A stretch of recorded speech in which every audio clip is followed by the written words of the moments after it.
Ever wondered what's happening in the air when you re-streaming your favorite show or scrolling through social media? How does the internet just magically appear on your phone? It's not magic, it's Wi-Fi, and today we're going to demystify it in just 5 minutes. Let's get started. At its core, Wi-Fi is just a way to send and receive information using radio waves, similar to how your car radio, a walkie-talkie, or a cell phone works. The main difference is the frequency of these waves. Wi-Fi uses specific high-frequency radio bands, typically 2.4 gigahertz or 5 gigahertz, which are really good at carrying lots of data over short distances. So, how does it all connect? It starts with your Internet Service Provider, or ISP. They run a physical cable like fiber optic, coaxial, or DSL to your home, which plugs into a modem. The modem is like a translator. It takes the internet signal from the cable and converts it into a digital language your devices can understand.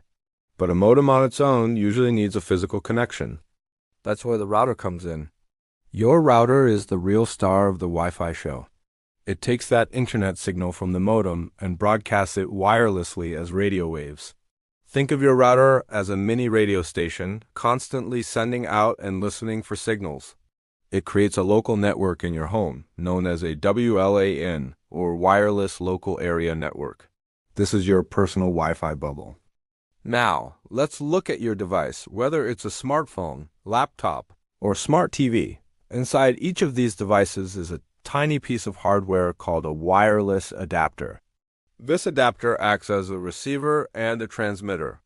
When you want to visit a website, your device's wireless adapter converts your request into a radio signal and sends it to the router.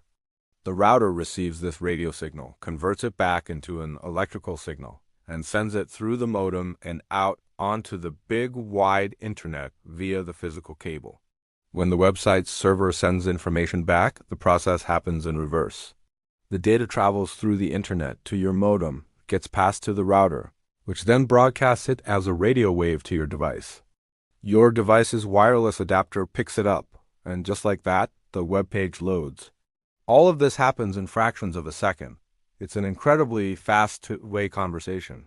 So why do we have different Wi-Fi bands like 2.4 and 5 gigahertz? The 2.4 gigahertz band has been around longer. It has a longer range and is better at getting through solid objects like walls. However, it's also more crowded because many other devices, like microwaves and cordless phones, use this frequency, which can cause interference and slow things down.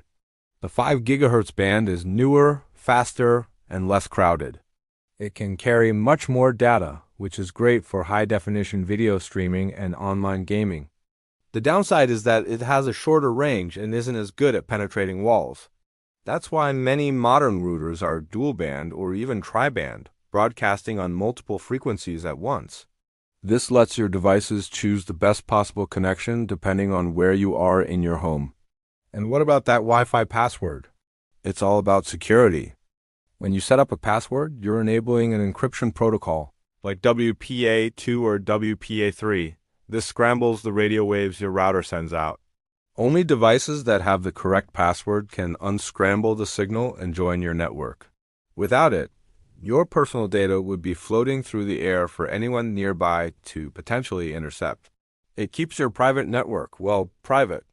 So, to recap, your modem brings the internet into your home, your router turns it into a wireless radio signal, and your devices use their internal adapters to talk back and forth with that router. It's a constant, high-speed conversation happening all around you, all the time, carried on invisible radio waves. It's not magic, just some seriously cool technology. I hope this helped clear up the mystery behind Wi-Fi. If you found this video helpful, give it a thumbs up, and don't forget to subscribe for more simple explanations of complex tech. Thanks for watching, and see you in the next one.